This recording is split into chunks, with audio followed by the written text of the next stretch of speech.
आपके जितने भी फॉलोअर हैं सब आपको खान सर बुलाते हैं। अब तो आप बता दीजिए आपका पूरा नाम क्या है खान सर? एक्चुअली क्या है कि एक शिक्षक के लिए खुद के नाम से ज्यादा मायने रखता है कि उसके द्वारा पढ़ाए गए लड़के देश का नाम रोशन करें यहाँ पर। तो वो लक्ष्य मेरे लिए ज्यादा इंपॉर्टेंट है, हमको अपने से नहीं ज्यादा मतलब नहीं। वाह। मैं खान सर के बारे में बता दूं कि इनका यूट्यूब पे जो एजुकेशनल चैनल है उसके 17 मिलियन मतलब 1,70,00,000 फॉलोअर्स ज्यादा हो है, गया अब। ज्यादा है। अब 19 हो गए। 19 हो गए। हाँ, हाँ। बाप रे, क्या बात है, वाह। तो लॉकडाउन से पहले सर 30,000 थे।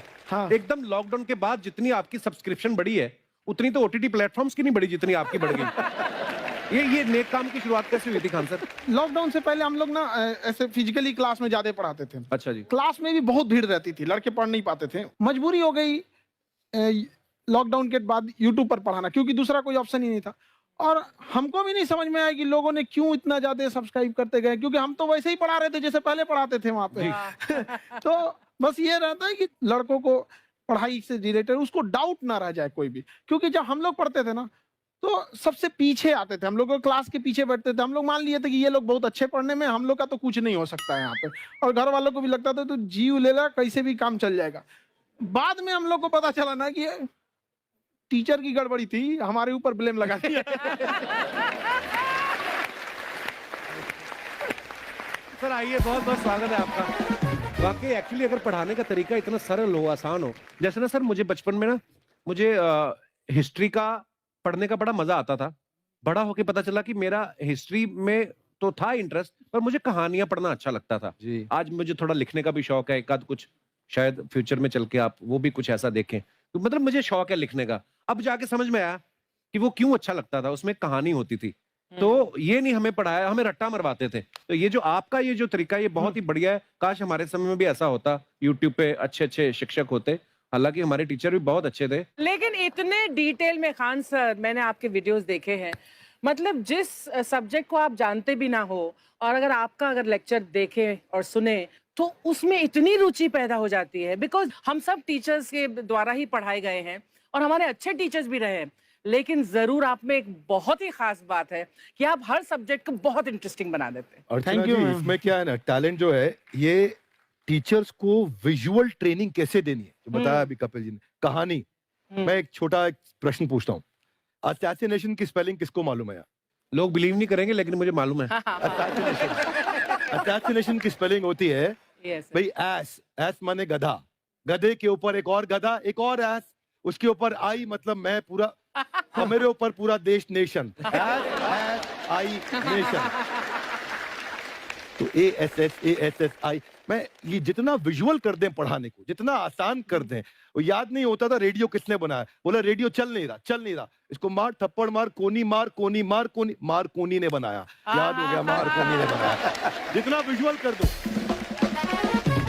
जैसे आपने कहा कि कैसे किसी चीज को इतना अच्छा समझा देते हैं, वो आधे घंटे के क्लास के लिए पीछे 1 हफ्ते का मेहनत होता है। मैं ये भी पूछने वाली थी कि कितनी मेहनत लगती है आपको। वो डिपेंड करता है कि हम कब तक सेटिस्फाई नहीं हो जाते। अच्छा। कभी कभी तो कोई चीजें 2-2 महीने से अटकी हुई है, जब तक हम नहीं सेटिस्फाई होते नहीं बताते उसे। वाह। कहते हैं ना, दुनिया ने मेरी बुलंदियां देखी, किसी ने पाँव के छाले नहीं देखे। क्या है ना कि हम लोग अपने स्टूडेंट लाइफ में इतना पीछे थे ना, कभी कभी अपने आप को से डर लगने लगता था, या हम कहाँ आ गए, हमारा कुछ हो सकता है कि नहीं हो सकता है यहाँ पे।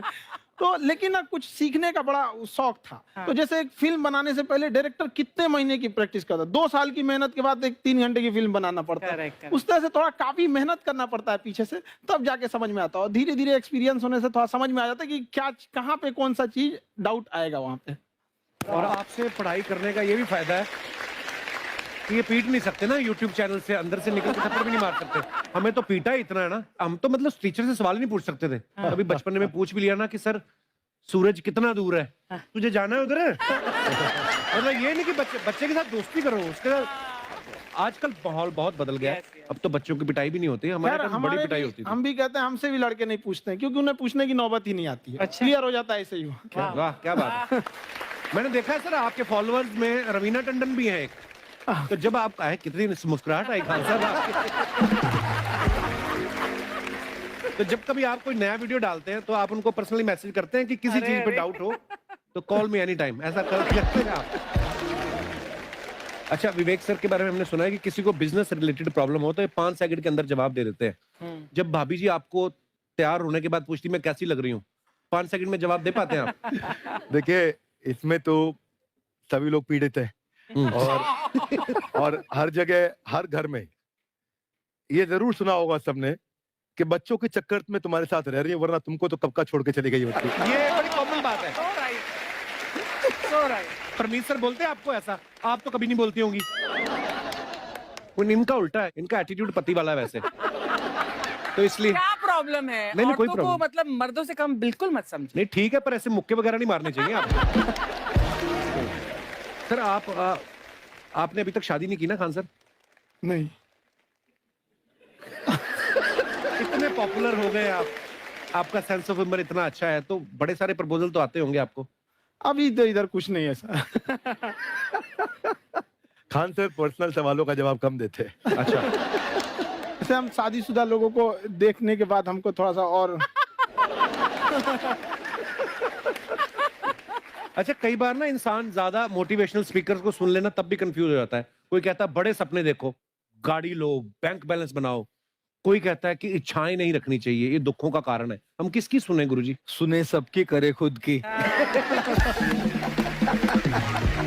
जो दिल से निकले। दिल से निकले, क्योंकि जो सुनते हैं हम कई बार सुनते हैं और उसको खुद की प्रोसेसिंग करते ही नहीं है, और जब दूसरों की बातें सुनकर बिना प्रोसेस करके फॉलो करने लगते हैं, उसी को तो हम अंधश्रद्धा कहते हैं। बिल्कुल। उसको प्रोसेस करें, अपने दिल से जो रेजोनेट होता है उसको सोचे और फिर करें।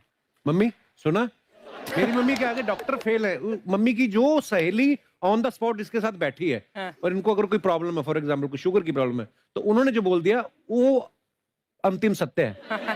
ले मैनू फलानी कहती है, ऐ खाड़ो तो ऐ हो जाता है। ये सवाल मैंने आपके लिए पूछा था। I wanted to ask Khan sir कि आपका एक एपिसोड था ट्रेन के बारे में, कि ट्रेन में ऐसा क्यों होता है, शुरुआत में ऐसा हुआ था, ये यहाँ पर बोगी के लिए ये कनेक्शन, तो ये सोर्स क्या होते हैं आपके, कहाँ आपसे से सुन ढूंढ के लेंगी, लाते उसके हैं? बाद खुद का चैनल शुरू करेंगी। कुछ चीजें तो ऐसे डायरेक्टली मिल सकती हैं, हाँ। और नहीं तो वहाँ ऑन द स्पॉट जाके वहाँ पे पूछ लेते, जो वर्कर होते हैं ना, उन हाँ। लोग को ज्यादा आइडिया रहता है उन लोग से, वो पूछ लेते हैं कि ये कैसे काम करता है, तो वो ज्यादा ऑन कोशिश करते हैं कि हम किसी चीज को खुद से अगर जाने रहेंगे तो ज्यादा अच्छे से डिलीवर कर सकते हैं। तो कई बार वहाँ यार्ड वगैरह में भी चले जाते हैं पता करने के लिए। लेकिन बहुत इंटरेस्टिंग था। हवाई जहाज पर भी बनाइए। आप कहती हैं तो एक उस पे भी बना ही देंगे। बहुत शुक्रिया। जी। अच्छा सर, कई बार ना माँ बाप भी, जो मैं ये कहूंगा कि उनकी गलती होती है कि अगर अब बच्चा आपका 4-5 साल का है, आप शुरू से उसके मन में डालना शुरू कर देते हो कि ये तो इंजीनियर बनेगा। हो सकता है बाप इंजीनियर हो, वो चाहता है कि जरूरी तो नहीं है। अब मेरे पिताजी पुलिस में थे जी, मेरे मामा सब आर्मी में थे, मैं अकेला इस फील्ड में निकला है, मुझे ये चीज अट्रैक्ट करती थी। ये कहाँ तक सही है सर? जी, मेरे हिसाब से तो बच्चों पे कभी प्रेशर नहीं डालना चाहिए, लेकिन साथ ही साथ हमको ये भी देखना चाहिए कि जैसे एल्बर्ट आइंस्टाइन ने एक बहुत अच्छी बात बताई थी, अगर एक खरगोश हो, एक बंदर हो, एक हिरन हो, एक शेर हो और एक मछली हो, उन सब को आप एक कतार में खड़ा कर दीजिए और उन सब के लिए एक ही टेस्ट हो कि आप पेड़ पे सब लोग कैसे चढ़ पाए। बहुत खूब। ओके, अब सबको एक टेस्ट कैसे दिया जाए? मछली तो आत्महत्या कर लेगी सोच के कि मैं तो कोई पास ही नहीं होंगी, ये मछली कैसे पेड़ पे चढ़ेगी? राइट। लेकिन कई बार ऐसे हो गया ना कि एजुकेशन सिस्टम ऐसी बनी है कि बस ग्रेड्स हो गए, सब्जेक्ट्स पढ़ने हैं, Right. जो भी किया है, और वो भी जरूरी है, लेकिन वो करते करते बच्चों की जो इंटरेस्ट है, बच्चों की जो पैशन है, उसमें उनको एनकरेज करना बहुत ज्यादा जरूरी है। एक पिताजी एक बार अपने बेटे को ऐसा चाटा मारे जोर से, तो पड़ोसी ने पूछा क्यों मार रहे जी? बोले कल रिजल्ट है इसका। कल रिजल्ट। तो बोले रिजल्ट कल है ना साहब, तो आज क्यों मार? कल बाहर गाँव जा रहा हूँ, कल का काम आज निपट के करता हूं।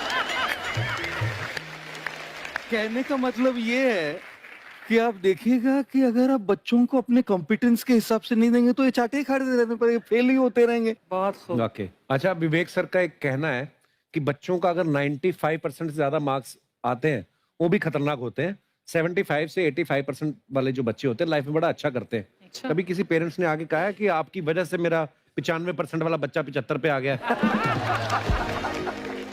नहीं, बेसिकली 95%, देखिए स्कूल में जो पढ़ाई हो रही है, जो बताया, वो classroom based conceptual theoretical approach है।